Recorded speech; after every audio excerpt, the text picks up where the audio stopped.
क्या कभी सोचा है कि हमारा कंप्यूटर जो एक ही वक्त पर इतने सारे काम कर रहा होता है, आखिर ये कैसे तय करता है कि पहले कौन सा काम करना है और बाद में कौन सा?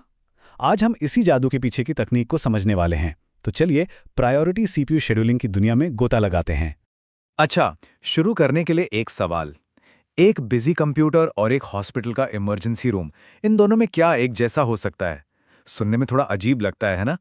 पर इसका जवाब ही आज के हमारे टॉपिक का सार है। और जवाब है प्राथमिकता। ये इस बात पर निर्भर करता है कि पहले किसका इलाज करना है। जैसे एक इमरजेंसी रूम में डॉक्टर सबसे गंभीर मरीज को पहले देखते हैं, ठीक उसी तरह एक कंप्यूटर का दिमाग यानी उसका सीपीयू सबसे जरूरी काम को सबसे पहले निपटाता है। और इसी तरीके को, इसी सिद्धांत को कहते हैं प्रायोरिटी शेड्यूलिंग। इसे एक नियम पुस्तिका की तरह समझिए, जो ये तय करती है कि सीपीयू किस प्रोसेस को दिया जाएगा। और नियम सीधा है, जिसकी प्राथमिकता सबसे ज्यादा सीपीयूज का, बाकी सब अपनी बारी का इंतजार करते हैं। अब ये प्राथमिकता तय करने के भी दो मुख्य तरीके हैं, या कह सकते हैं कि दो अलग अलग विचारधाराएं हैं। आइए इन दोनों को जरा करीब से देखते हैं।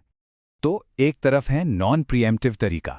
ये कहता है, देखो, अगर एक काम शुरू हो गया तो वो पूरा होकर ही रहेगा, बीच में कोई रोक टोक नहीं। और दूसरी तरफ है प्रीएम्प्टिव।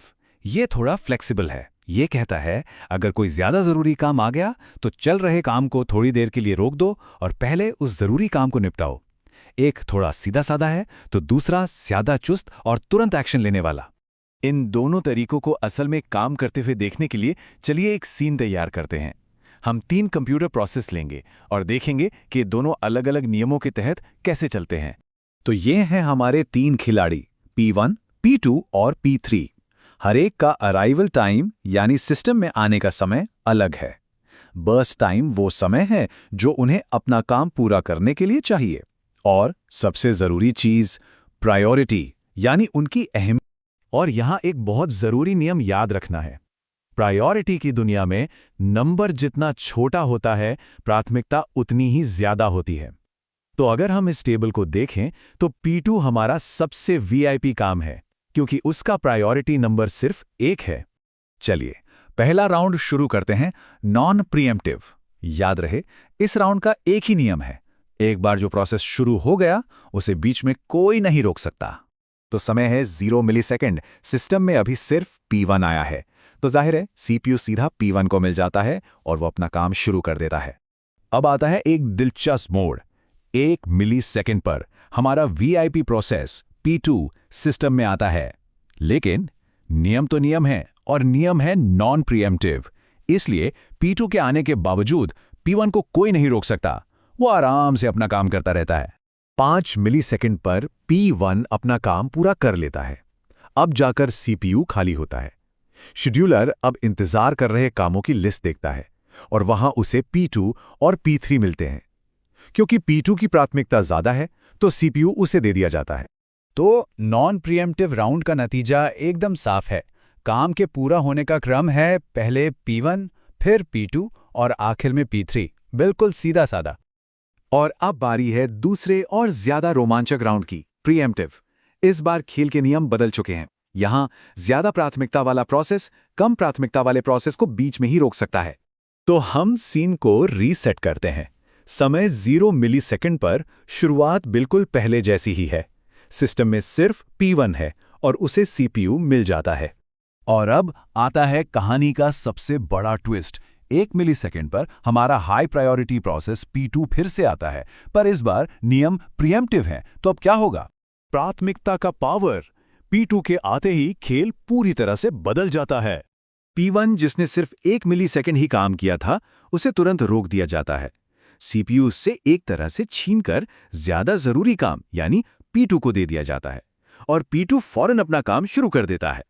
P2 को 3 मिलीसेकंड चाहिए थे, तो 4 मिलीसेकंड पर वो अपना काम खत्म कर लेता है।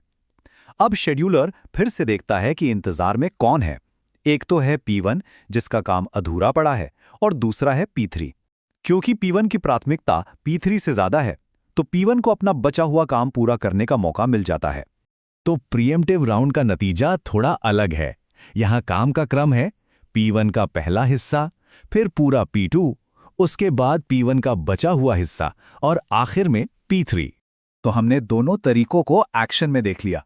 चलिए अब इस मुकाबले का एक फाइनल स्कोर कार्ड बनाते हैं और देखते हैं कि इनके फायदे और नुकसान क्या क्या हैं।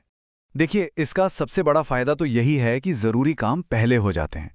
जैसा हमने देखा, प्रीएम्प्टिव वाले केस में P2 को जरा भी इंतजार नहीं करना पड़ा। ये उन सिस्टम्स के लिए बहुत जरूरी है जहां एक पल की भी देरी नहीं की जा सकती। सोचिए, रियल टाइम सिस्टम्स जैसे कि एक हवाई जहाज का कंट्रोल सिस्टम, वहां हर काम को उसकी अहमियत के हिसाब से तुरंत करना होता है। और इसका मूल नियम भी समझने में काफी आसान है, जो सबसे जरूरी वो सबसे पहले। लेकिन सिक्के का दूसरा पहलू भी है। इसकी सबसे बड़ी कमी है स्टारवेशन, मतलब भूखमरी। सोचिए, अगर सिस्टम में लगातार हाई प्रायोरिटी काम आते ही रहें तो हमारे बेचारे P3 जैसे कम प्राथमिकता वाले कामों की बारी शायद कभी आएगी ही नहीं। वो हमेशा इंतजार ही करते रह जाएंगे। और ये भी तय करना बहुत मुश्किल हो सकता है कि किस काम को कितनी प्राथमिकता दी जाए। एक गलत फैसला पूरे सिस्टम की परफॉर्मेंस बिगाड़ सकता है। और ये हमें एक बहुत ही बुनियादी सवाल पर लाकर छोड़ देता है, जो सिर्फ कंप्यूटर तक ही सीमित नहीं है बल्कि हमारी जिंदगी पर भी लागू होता है। जब हर काम जरूरी लगे तो हम ये कैसे चुनें कि पहले क्या करना है? इस पर सोचिएगा जरूर।